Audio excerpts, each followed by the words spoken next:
Baik, bismillahirrahmanirrahim. Assalamualaikum warahmatullahi wabarakatuh. Perkenalkan, nama saya Alexandra. Ini 5030121095. Baik, selanjutnya. Baik, terima kasih atas kesempatan yang diberikan. Bismillahirrahmanirrahim. Warahmatullahi wabarakatuh. Perkenalkan, nama saya Abdul Qadir dengan NIM 300121080. Saya kembalikan. Baik, selanjutnya. Baik, terima kasih moderator atas kesempatan yang telah diberikan kepada saya. Perkenalkan, nama saya Muhammad Faisal Hamzah, NIM 5030121094. Saya kembalikan kepada moderator. Baik, langsung saja ke inti diskusi, yaitu pertanyaan jawab. Untuk pertanyaan pertama kami persilakan kepada saudara Faisal Hamzah. Baik moderator, terima kasih atas kesempatan yang telah diberikan kepada saya. Adapun pertanyaan saya kepada moderator yaitu, menurut moderator sendiri, bagaimana cara kita mengetahui asbabun nuzul? Saya kembalikan kepada moderator. Baik, terima kasih atas pertanyaannya. Jadi, bagaimana cara mengetahui asbabun nuzul? Yakni dengan cara mengetahui sumber yang valid untuk mengetahui asbabun nuzul tersebut, yaitu hadis-hadis Nabi yang berkualitas sahih. Tetapi bila ada hadis Nabi yang tampak berbeda dari asbabun nuzulnya pada ayat-ayat tertentu, maka terhadap hadis-hadis tersebut perlu diadakan tahqiq atau tarjih. Mungkin sekian. Terima kasih. Pertanyaan selanjutnya dari saya sendiri, yaitu apa itu nuzulul Quran dan apa yang membedakan nuzulul Quran dan malam Lailatul Qadar.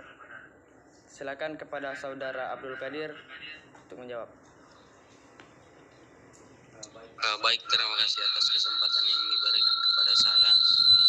Terkait dengan pertanyaan saudara Alexandra, apa itu nuzulul Quran dan apa yang membedakan antara nuzulul Quran dan malam Lailatul Qadar? Nuzulul Quran yakni peristiwa awal turunnya Al-Quran kepada Nabi Muhammad secara bertahap, yakni diperingati pada malam 17 Ramadan. Pada tanggal tersebut terjadi peristiwa turunnya nuzulul Quran itu terjadi, atau di waktu itu di mana Al-Quran turun di dunia. Nah, kemudian perbedaan antara nuzulul Quran dan malam Lailatul Qadar. Malam nuzulul Quran adalah merujuk kepada peristiwa turunnya Quran yang diwahyukan kepada Nabi Muhammad Shallallahu Alaihi Wasallam. Sedangkan malam Lailatul Qadar adalah waktu di mana nuzulul Quran itu terjadi, atau di waktu di mana Al-Quran turun di dunia. Saya kembalikan kepada penanya. Baik, terima kasih atas jawabannya. Untuk pertanyaan selanjutnya kami persilahkan. Baik, terima kasih atas kesempatannya lagi. Di pertanyaan saya, yakni apakah semua ayat-ayat Al-Quran itu diturunkan dengan sebab atau tidak? Saya kembalikan. Baik, untuk pertanyaan saudara Abdul Qadir akan dijawab oleh saudara Faisal Hamzah. Baik, terima kasih atas kesempatan telah diberikan kepada saya. Pertanyaan dari Abdul Qadir yaitu, apakah semua ayat Al-Quran diturunkan dengan sebab atau tidak? Adapun jawaban dari saya, tidak. Karena keterangan yang lain juga disampaikan oleh Dr. Sola Asawi, yang artinya tidak semua ayat-ayat Al-Quran memiliki sebab nuzul. Ada yang memiliki sebab nuzul, ada yang turun tanpa bab.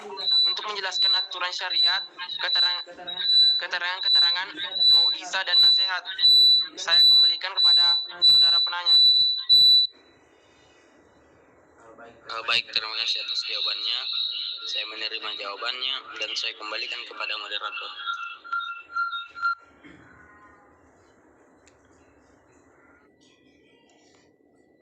Baik, untuk pertanyaan selanjutnya dari saudara Faisal Hamzah, kami persilahkan. Baik, terima kasih moderator atas kesempatan yang telah diberikan kepada saya. Adapun pertanyaan saya kepada moderator, apa yang dimaksud dengan ilmu munasabat menurut para mufasir? Saya kembalikan kepada moderator.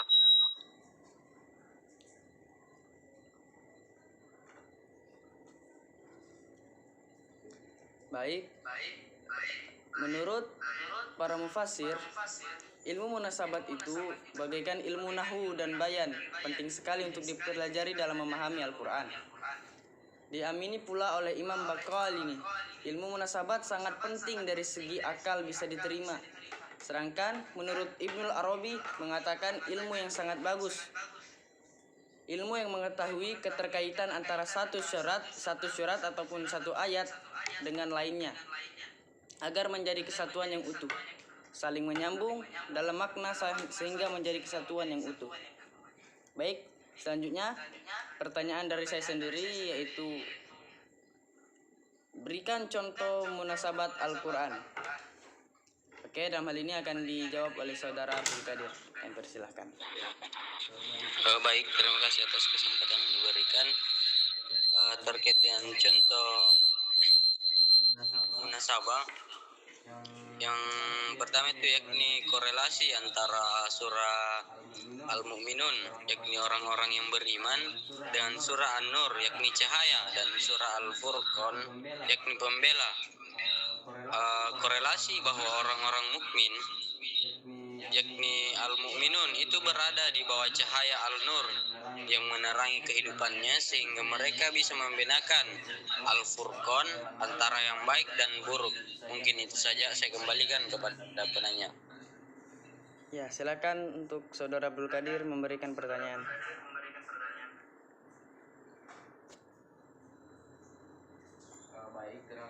Baik, terima kasih atas kesempatannya lagi. Pertanyaan saya yakni bagaimana pengumpulan Al-Quran pada masa Nabi Muhammad Sallallahu Alaihi Wasallam. Saya kembalikan kepada. Baik, terima kasih saudara Abdul Qadir. Silakan kepada saudara Faisal Hamzah untuk menjawab pertanyaan tersebut. Kami persilahkan. Baik, terima kasih moderator atas kesempatan yang telah diberikan kepada saya. Saya akan menjawab pertanyaan dari Abdul Qadir. Bagaimana pengumpulan Al-Quran pada masa Nabi Muhammad? Pengumpulan Al-Quran pada dalam masa Nabi Muhammad yaitu pengumpulan dalam hati. Al-Quran diturunkan kepada Rasulullah SAW di mana beliau seorang ummi atau tidak dapat pemeliharaan Al-Quran dengan tulisan, walaupun Nabi Muhammad SAW dan para sahabat menghafal ayat-ayat Al-Quran secara keseluruhan. Namun guna menjamin terpeliharanya wahyu ilahi, beliau tidak hanya mengandalkan hafalan tetapi juga tulisan. Saya kembalikan kepada saudara penanya. Baik, terima kasih atas jawaban yang telah diberikan kepada saya. Saya kira saya sudah paham. Saya terima, saya kembalikan kepada moderator. Baik, terima kasih kawan-kawan semua. Mungkin sampai sini saja diskusi kita pada hari ini. Lebih dan kurang dimohon maaf. Wassalamualaikum warahmatullahi wabarakatuh. Keluar maki semua. Keluar. Waalaikumsalam warahmatullahi wabarakatuh.